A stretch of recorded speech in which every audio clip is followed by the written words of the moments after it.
Hey, welcome back to the shop here on the New Traditions Homestead here in Somerset, Indiana. My name is Dan Daniels, and this is the home of the Wabash Ukulele Company. I wanted to share a little bit with you this morning about what I'm going to be doing. I have one more binding channel to cut, and then I'm going to be necking 4 ukuleles. But I need to get this soprano binding channel cut and the binding put on. I'm going to be using a black binding that will be similar to this. Actually, it'll be the same thing as this. You can see that.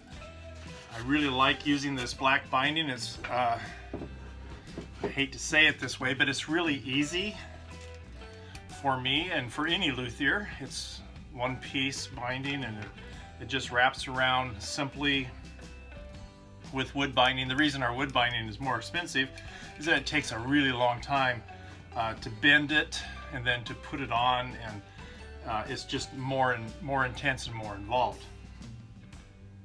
So I'm going to share with you a little bit of how I cut my channel bindings on this soprano. This is a really cool jig. I saw this a long time ago on LMI's website. Then my buddy Danny McCrimmon from my old folk days in Denver, he was in a group called Frumux with Steve Frumholz, and Danny is still doing music in Colorado in Denver. He is an amazing luthier as well, builds great Isle of Wight, I think that's the name of his company. Builds great guitars anyway. Truly a Colorado and a Texas musical legend. Anyways, I saw that he had this jig in his luthier shop when I visited him a couple years ago in Denver. So I wanted to get it right away because it saves me a ton of time. It has a cradle in which you put your instrument body. You level it up so that your channel is cut level. And then you have this really cool router that floats and follows the contour of the body. Let me see if I can. It has a bushing on it, a cutter head, and then this really awesome Teflon guide that rests on the instrument body itself. I'm going to cut a channel. I'm going to wear hearing protection, of course, and I will turn the volume off while I'm doing this because this is a router and it gets really loud. And I'll cut this, I'll flip it over, cut the other side, and then we'll show you the end result.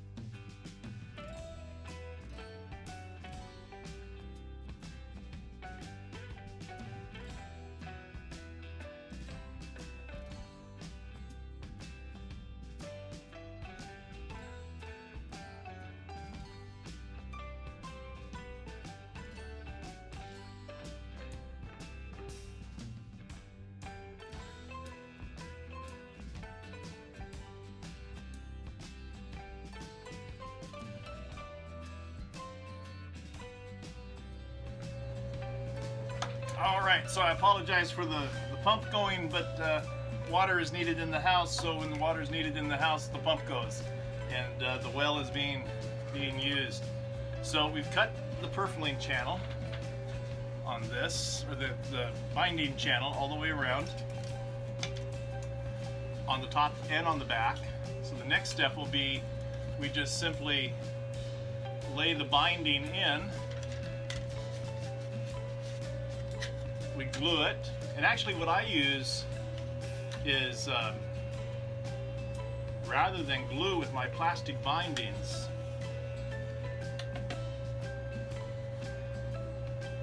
I use an acetate. I found that from a really awesome luthier named Eric Schaefer up in Pennsylvania. And what acetate does is it takes this plastic binding, and rather than gluing it, acetate melts it. So it melts it to the wood itself, for great adhesion. And I've had instruments that have been out for decades that I've used acetate on, and the binding has never come loose. So it's easy, it's clean. You just get you put your binding in, you tape it up as usual, and then you dab on acetate and it melts the binding to the wood. It's really a great process. Maybe I'll show that a little bit later on here in this video. So there you go, binding channels are cut on this soprano. This is number 258. It's mahogany with Alaska Sitka spruce top, a mahogany rosette, single piece back, single piece sides, which I'm just about out of this wood, which I'm really going to miss using this mahogany. It's been a real blessing to me. I've really enjoyed working with it. So that's this step here for the binding channel cut on instrument number 258, Wabash Ukulele Soprano, right here in the heart of Somerset, Indiana, and the well has stopped making noise. My pump is now quiet. Anyway, that's how we do the vinyl channel cut. I think I will go ahead and clean all this up, and then I'll get the binding prepped, and I'll show you how I attach the binding to the instrument using just acetate and no glues. There's no mess. It's easy to clean up. It's just great. So anyways, I'll be back. All right, so I thought I would do something a little bit different and add a little decoration purfling to this. So I'm gonna put a white purfling behind our binding.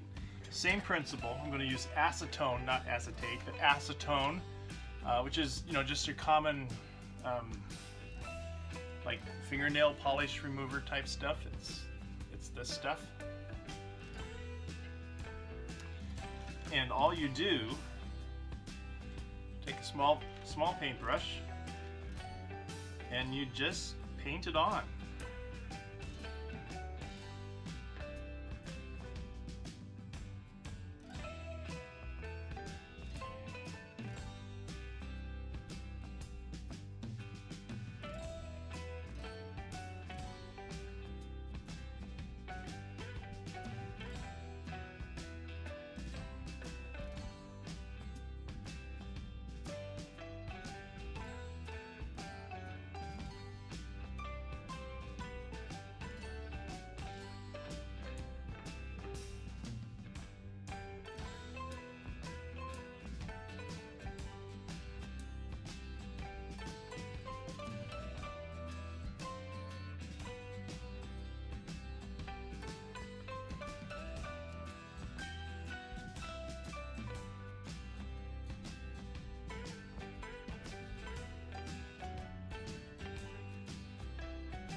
That's all she wrote.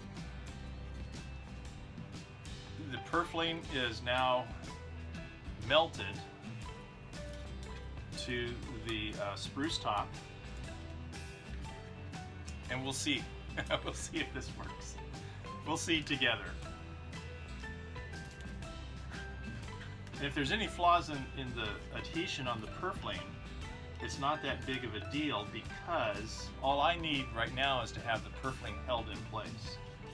And of course, anytime you take tape off of a spruce top, you always want to go against the grain. You never want to go with the grain. You don't want to tear the tape off this way. You want to tear the tape off sideways, just for fear of any type of tear out. And this is a really nice piece of spruce that I'm using for this top.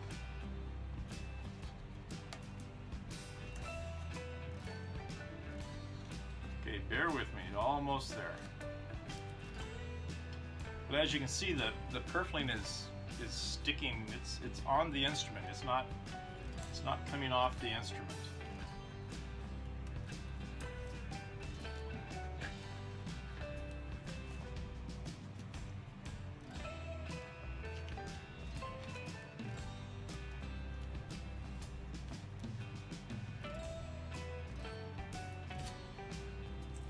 So there it is. White purfling around this body. And then what I'll do next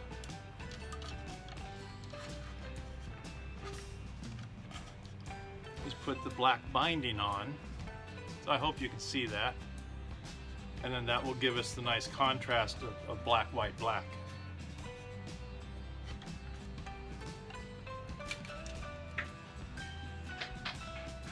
And I'll take the back off too while we're at it, just to show you that it works.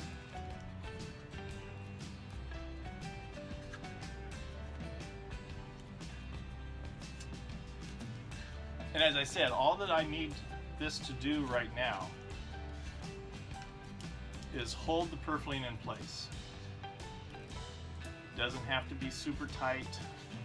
It doesn't have to be absolutely perfect. It just has to be held in place so that my next step of putting the binding on, I won't have to worry about loose purfling flopping around.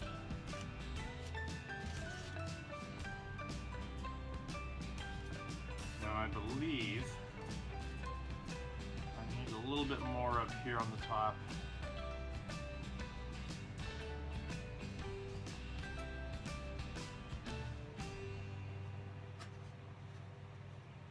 And something else you can do with this method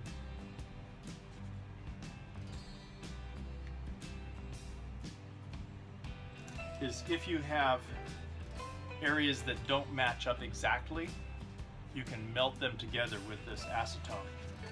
And there you go, it's on there.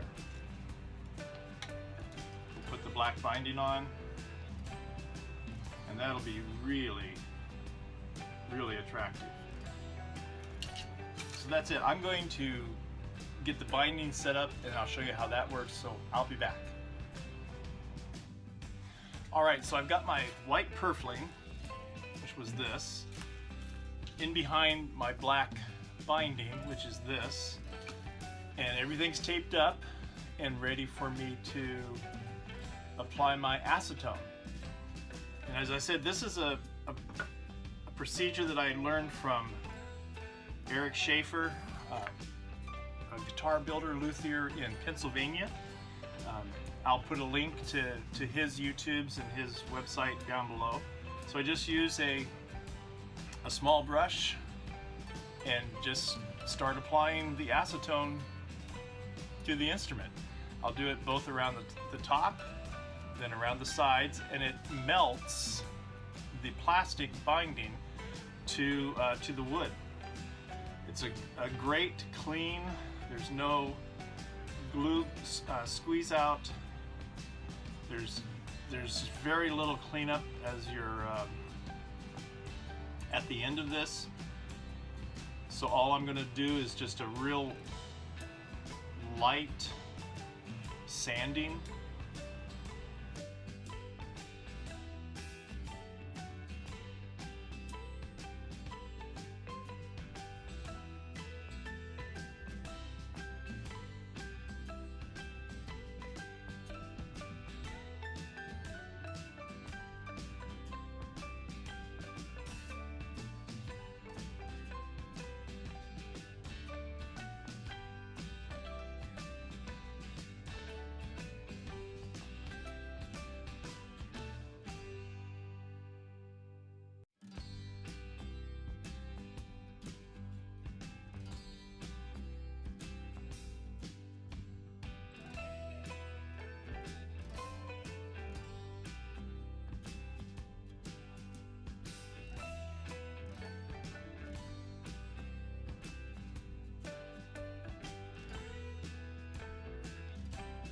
Okay, so I got my binding on, my black plastic binding. I used acetone. And now for the big reveal. And this is how quick it works. I mean, it's just amazing how quickly you can be done with this one step. And I don't know, maybe you'll have to do some touch-up a little bit with some more taping and some more melting, but Man, it's just this quick.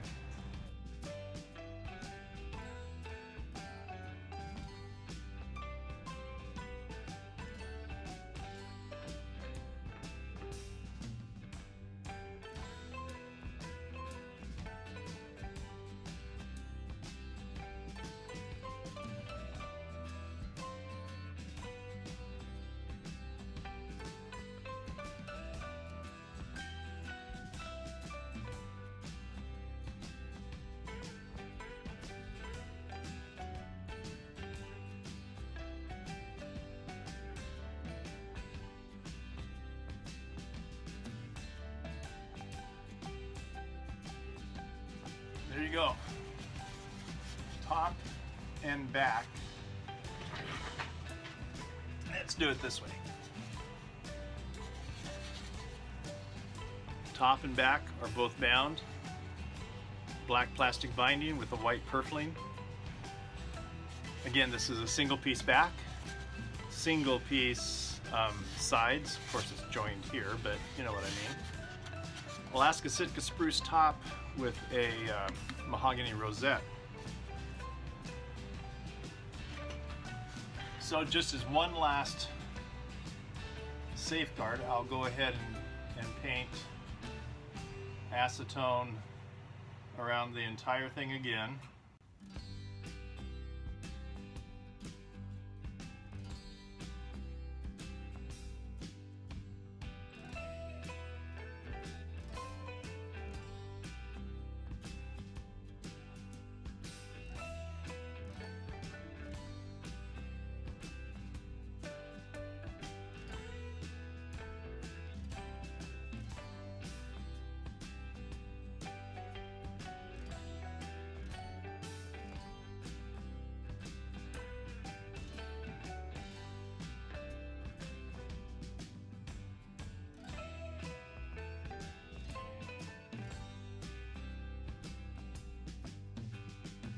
So that's it. Binding, plastic binding, using acetone as the medium to adhere it to the wood. It melts it into the wood.